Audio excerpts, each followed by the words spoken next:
So this is how I ended up living in 6 countries so far. The first 2 are relatively straightforward. I was born in Jamaica, raised in the United States. My family immigrated there when I was 5 years old. However, when I was 18 or before I was going to graduate high school, I really wanted to leave the US. And one of my Australian friends told me about au pairing. She moved from Australia to Paris to be an au pair. And I basically read about it, thought that I could do it, and I signed up for this website, made my profile, and I found my host family, I think 2 weeks later.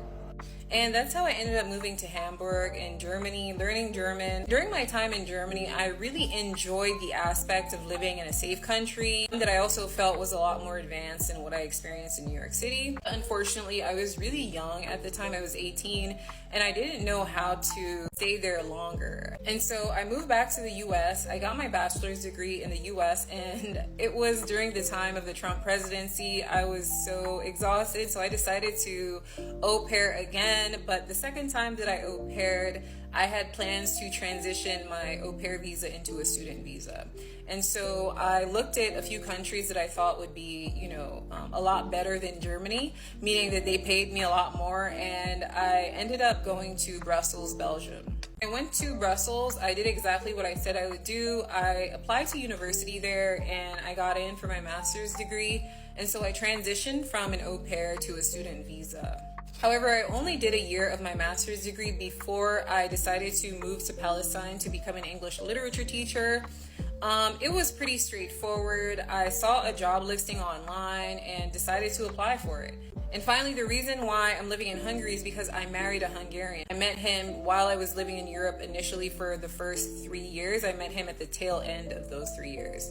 And so I have had a work visa, student visa, au pair visa, and a visa, for family reunification, basically. I think a lot of people are intimidated by the prospect of moving abroad because there's this idea, that you need a lot of money, you need a lot of credentials. It makes it easier if you have money. Yes, that's true. But credentials, not necessarily so. Because actually not everyone is meant to live abroad. You can think that, you might dislike your state or your country, when really that's not necessarily what's going on. Because a lot of people that I know who have been abroad, they actually move back home. And the first 2 times I actually moved, I didn't have any money. The only time that I moved abroad with money was this last time. But I was 29 at the time. I had to get my stuff together. I'm also very lucky in life, to be honest.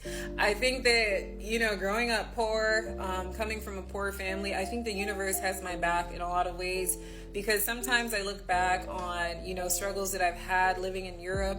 And I just realize how lucky I am. That's it. A lot of people don't move abroad even though they want to because they're intimidated. They think that they can't do it. But most of the time I did it because I genuinely felt like I had no choice. I really wanted to leave the US.